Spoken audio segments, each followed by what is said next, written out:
news breaks that Noah Fant is being released by the Seahawks. What are we doing with Fant in best ball drafts?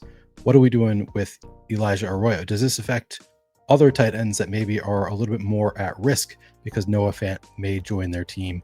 How do we approach drafts in the wake of news that is going to change the draft landscape a little bit? I'm going to attempt to answer that question in this draft, how I handled it in my first draft after the news broke about Noah Fant. But first, got to tell you that this is a sponsored video. This is sponsored by DraftKings. I'm going to throw on a quick ad read, and when I come back, I'm going to talk about the draft that I just did. Football season is right around the corner, and there's no better way to lock in your fantasy dominance early than with Best Ball on DraftKings, where you draft once and ride your roster all season long. And right now, DraftKings is giving all customers a can't-miss offer. Draft one, get one. Enter a lineup in the $15 million Best Ball contest for just $20, and you'll score another Best Ball ticket to play free for a share of $15 million, giving you a second shot to win big. It's easy. Just draft your team once, no weekly management required, and let your top scorers automatically start each week. Across the whole season, every breakout star, every clutch play, every touchdown will count toward your quest for a share of $15 million. Download the DraftKings Daily Fantasy app now to draft your $20 Best Ball lineup and get a second ticket to play free for a share of $15 million. That's two chances to win big without ever setting your lineup again. Draft one, get one. Only on DraftKings. The crown is yours.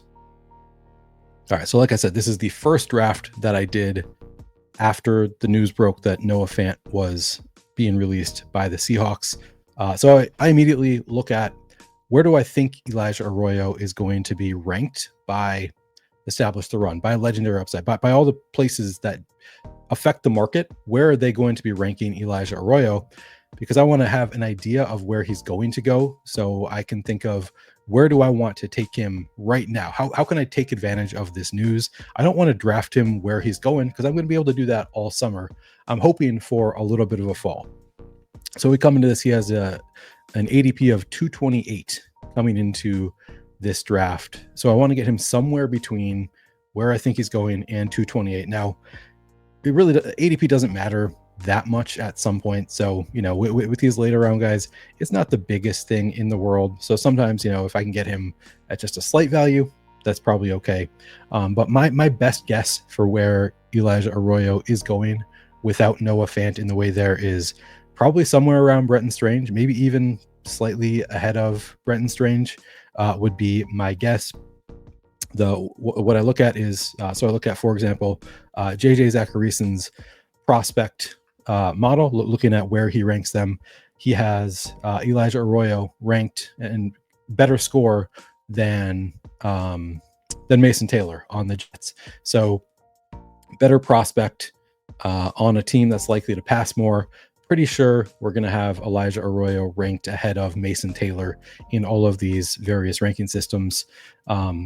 And I think kind of significantly ahead. Like, I don't think they're going to be back to back. So my assumption is that he's going to be somewhere in the 150 to 170 range in rankings and who knows if that's right, but that's kind of my assumption going into this draft. So my goal is to get him somewhere between there and 228. Similarly, I've been playing this same game of chicken with Browns running backs recently. As we know, Dylan Sampson and Jerome Ford are both moving up drafts pretty quickly, and they're both targets for me right now because I want to get them while I can still get them, get some CLV on them as draft picks. Now, again, they're later round guys, so it's a little bit less important than it is early in the draft, but it's still kind of a goal of mine when I have players I like to get to not have to take them at their peak value. So I'm always playing this game of chicken when we get breaking news. Here's how I handled it in this draft. And I will say this is a draft where things did not really go perfectly for me. A lot of times the guys that I wanted to get were not coming to me where I wanted them, but still think I feel pretty good about how the draft went. So I'll go Puka Nacua in the 9 spot. That's a nice little fall. He's usually around 7 or 8. Brock Bowers, I thought about going with Drake London here, in part because I thought, well, maybe I'll just target Elijah Arroyo later, get a little value there. But I also thought, Brock Bowers getting an elite tight end kind of allows me to wait on my second tight end, and I can kind of take that chance. London would have been the week 17 correlation with Puka Nacua. I also do have several shares of that combo. So it's a little bit of a, I guess I think I have several shares of both, but ultimately went with Bowers in this one. I just really like Bowers on DraftKings with his reception upside. Terry McLaurin would not have made the pick if Jaden Daniels was not also still on the board at the time I made the pick in the third round. I would have broken a tie toward somebody else here, but Jaden Daniels is still there. So I was hoping to get that stacked up. Jaden Daniels goes at 38. This is actually one where the two picks I really wanted went back to back here. Jaden Daniels at 38. Omarion Hampton at 39. I've talked several times about how high I am on Omarion Hampton in drafts, but Xavier Worthy I think is still a rising asset. So happy to get him at pick 40. If Rashee Rice does get suspended for a significant amount of time, I think Worthy is going to be moving up drafts even more. He's pretty polarizing. I've talked to some fantasy football guys who are really out on Xavier Worthy, but I still think just I think there's going to be some magnetism to move him towards the top if we do get a big Rashee Rice suspension. And I'm more of the camp that I like the floor ceiling combo with the manufactured touches for Xavier Worthy and the big play, splash play potential. I think I like him more than a lot of the sharper fantasy football people I talk to do. Coming back around, George Pickens, pretty happy to get him at pick 57. Patrick Mahomes went at 55. Kind of an interesting draft here where one drafter in the 7 hole goes Josh Allen in the 2nd round and Patrick Mahomes in the 5th. So something to keep an eye on is the quarterbacks maybe go a little bit earlier in this one. But now I can take George Pickens with pick 57. I'm a big Pickens fan. Again here, all of the players that I wanted for pick 64 went. This might be a situation where they're saving me from myself because I could Kenneth Walker, Harvey, Kelvin, all 3 of these guys I've taken over Mixon. They're there, but I probably do want some shares of Mixon. Like he's been pretty good as a fantasy football asset. Maybe he stays healthy. I think I'm a little bit afraid of that age cliff for these 8th year, 9th year running backs. I'm largely avoiding that draft class, but here, the guys that I had queued up, it would have been Walker, then Harvey, then Ridley. Mixon would have been at this point 4th on my list, and the other 3 all go. So I got to share a Mixon. That's fine. I'll be under the field. I still want to have some exposure to Mixon because he could end up being a great pick. Jawan Jennings at pick 81. Very happy with that. That's a nice little fall for a guy that I think is pretty talented on a good offense. Could end up being a great pick. Similarly, happy to get Tony Pollard at 88. But you do see here, after I take Tony Pollard, big quarterback run. Kyler, Prescott, Fields, McCarthy, Caleb all go off the board. Goff, I missed as well. All go off the board after I take Tony Pollard. So I really now need to get a quarterback on the team. Happy to get Brock Purdy where I have Jawan Jennings already. With my next pick, I don't really need to take a quarterback, in part because I have Puka Nacua and I have Geno Smith. So I have some later quarterback outs, and I've got a quarterback on the team already, kind of anchoring it. So the pressure's off after I take Purdy. I go with Brandon Ayuk, add him onto the stack. I don't take a ton of Ayuk. I am a little bit wary of his injury situation, but on a team where I already took Purdy, I'll happy to get Ayuk there. There wasn't anybody else that was screaming at me that I needed to get. Comes back around to my pick at 129, Zach Charbonnet, just a little bit of a falling value. I have a ton of Bashal Tutin, just going a little bit of a different route. I do think Zach Charbonnet is, one of the better contingent value picks at running back. So when I can get him a little bit past ADP, always happy to do so. Pick comes back around to me, and here Drake May, so he has the same bye week as Brock Purdy, but just it's a good enough value at pick 136. Like, I think Drake May is a really strong fantasy player this year. The quarterback run has already started, and I have 2 backstacking options with Stafford and Geno Smith. I could have gone with one of them here, but I thought May was enough of a faller that I wanted to take advantage of that value and just hope that either of Stafford or Geno Smith makes it back to me with my next pick to cover that week 14 bye.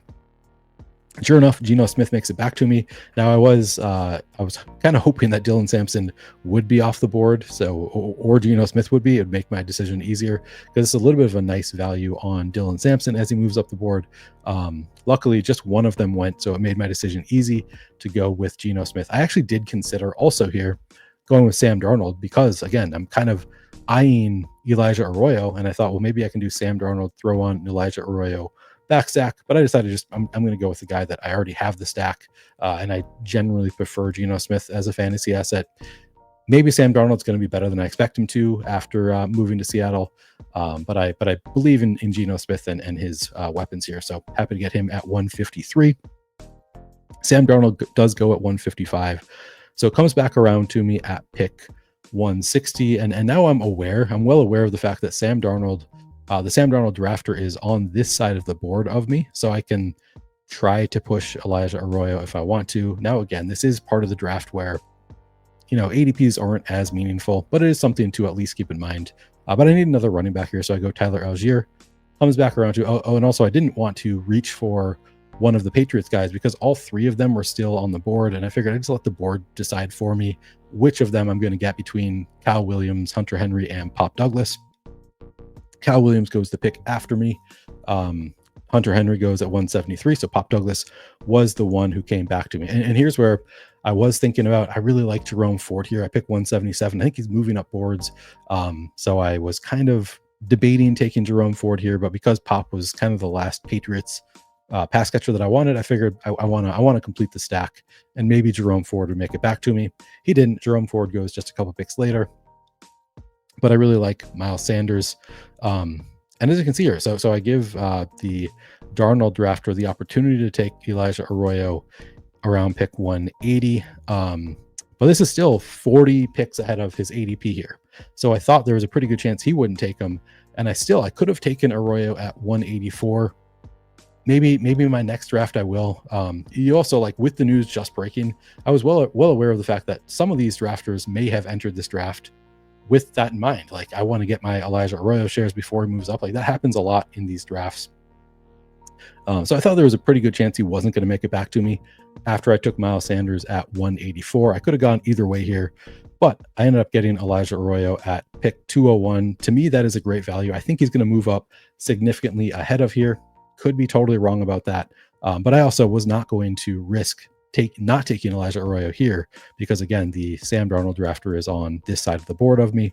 So I go with Arroyo at 201. Feels pretty good to get Arroyo as my second tight end this slate, but I do have 2 week 8 buys now with Arroyo and Bowers. Freiermuth at 208 is one that I don't feel that great about it, if I'm being honest. So I wanted some tight end that doesn't have a week 8 buy. After talking with my friend Scott Barrett yesterday, he was saying that he thinks that there's a possibility that they traded for Jonnu because Arthur Smith just really doesn't like Pat Freiermuth. So he just went out and got his guy in Jonnu. So I'm kind of questioning right now if maybe I'm too low on Jonnu, too high on Pat Freiermuth. But I went with Freiermuth here. Just couldn't think of a better option. I have 1 million shares of Jalen Knoll. Wanted another tight end. So yeah, I took him. Didn't feel that great about it. Higbee does have that week 8 buy, so he's another one that I take a lot late. Didn't want to add him on because he has that week 8 buy. So all things considered, took Freiermuth. He was one of several tight ends that felt similar, about the same to me. Comes back around to me. I just wrote up in a Twitter thread. Sean Tucker, I think, is a really strong late. Actually, 2 guys that I wrote up in my Twitter thread of some of my favorite players who are under 20% drafted. So they've been drafted in less than 20% of DraftKings drafts as of June 26th. That's the latest data dump we have. But both Tucker and MVS drafted in under 20% as of June 27th. I think both pretty good bets. We've got Tucker, who I just explained in the last video, but high in explosive run rate, high in missed tackles forced per touch. Last year, the coaches seem to be really high on him. Keep on talking about getting him more involved. MVS kind of had a great end to the season last year with the Saints, with Derek Carr throwing him the ball. Goes to Seattle, should be a starting receiver there after having a pretty strong back end of the last year. Really, though, he's just a guy that I expect 2 or 3 spike weeks from this year. I'll take that in the 20th round all day from a receiver who is not all that often drafted. So here's the final team. Again, it's 3-6-8-3. Puka Nacua, Brock Bowers, Terry McLaurin, Xavier Worthy, George Pickens, Joe Mixon, Juwan Jennings, Tony Pollard, Brock Purdy, Brandon Ayuk, Zach Charbonnet, Drake May, Geno Smith, Tyler Algier, Pop Douglas, Miles Sanders, Elijah Arroyo, Pat Freiermuth, Sean Tucker, MVS. That is how I handled the breaking news. Happy to get a share of Arroyo here. What do you think? Where do you think Elijah Arroyo is going to settle? Where are you targeting him right now with the current news? I'm curious how other people are handling this particular situation.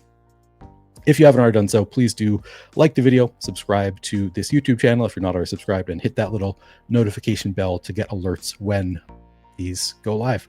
Thanks a lot, guys. I will catch you in the next one.